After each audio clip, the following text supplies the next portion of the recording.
Well, hello, video blog family. When I do these video blogs each week, they're typically just thoughts or ruminations from my own mind and my own life that I share with you. And in the next couple of weeks after today, I'm going to talk a little bit about the vision and direction for our church, since that's who most of my audience is, for the next year. But today, I want to share something that came out of a regular meeting that I have with other pastors and city officials. We do this every month. And one of the things that came up when we were having this discussion was the need for rest from weariness, that there's a general tiredness among not just the people we know, but in our country and, quite frankly, globally. Now, if any of you have had COVID in the last few months or over the last year, you know that one of the biggest symptoms, if you have it with any seriousness, is fatigue. You get tired. Your brain is foggy. You don't really feel like thinking about anything. You find it difficult to concentrate. You're physically tired. You don't want to do anything. You don't want to get up. You don't want to work on projects. There's just this desire to sleep, to lay on the couch, and not to do anything. Well, that's pretty normal when you have a sickness like this. But there is a much greater tiredness going on, a weariness that's come as a result of all the things that are happening in our culture and in our world in the last 2 years. And so people are tired, people are weary. They're tired of supply chain disruptions, of nothing being on the shelf, of having to pay more for things. They're tired of travel restrictions, of not being able to go certain places or be at certain things. They're tired of kids having to learn from home. They're weary of all the hassles with programs being stopped and things not being open. They're tired from the verbal assault or the assault in the world on values and core beliefs. They're tired from having to take all this energy to think of new ways, to try and do new things, to get skills that they never wanted to have and never knew that they needed to have.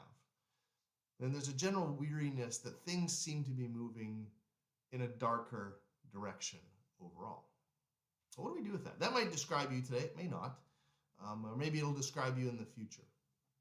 Jesus, as recorded by Matthew, one of his 12 disciples, had an answer for this, and it's one that I think most of us have heard, but don't necessarily practice.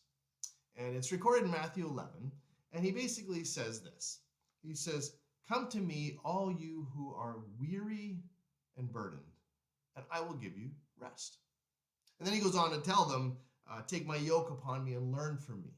And for I am gentle and humble in heart, you will find rest for your souls, for my yoke is easy and my burden is light." I like one version, a paraphrase that said it this way. It says, "Walk with me and watch me. See how I do it. Learn the unforced rhythms of grace. I won't lay anything heavy or ill-fitting on you."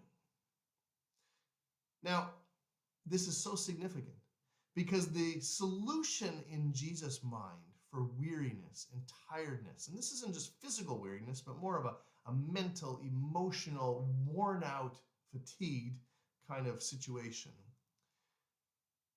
is not in new practices, new disciplines. It's not exercise. It's not trying to find new ways of working or trying to adjust our habit structure better or taking things off our plate. All those things might be important. But what he says is, if you are weary and burdened, come to me. In other words, the solution for our weariness is not escapism. It's not getting away. It's not doing nothing. It's not all those things. The solution to our weariness is a person and spending time with that person. And if you're like me, you might have heard that and you might know that, and yet how difficult is that to do? But my encouragement to you today, in this season, and throughout the year ahead, is if you find yourself in a place of weariness and tiredness, then what you're going to do is you're going to deal with people and respond to them from weary and tiredness, and anger and irritation and frustration, and all those things are going to leak out of you because you have nothing left. And yet Jesus says, hey, come get refilled. Come be with me. Come hang out with me. Spend time with me. And so here's my encouragement. Find some time to just be with him. No agenda. Tell him how you're feeling. Dump it all out. Let him know what's going on, why you're feeling the way you're feeling. And then just pause and listen.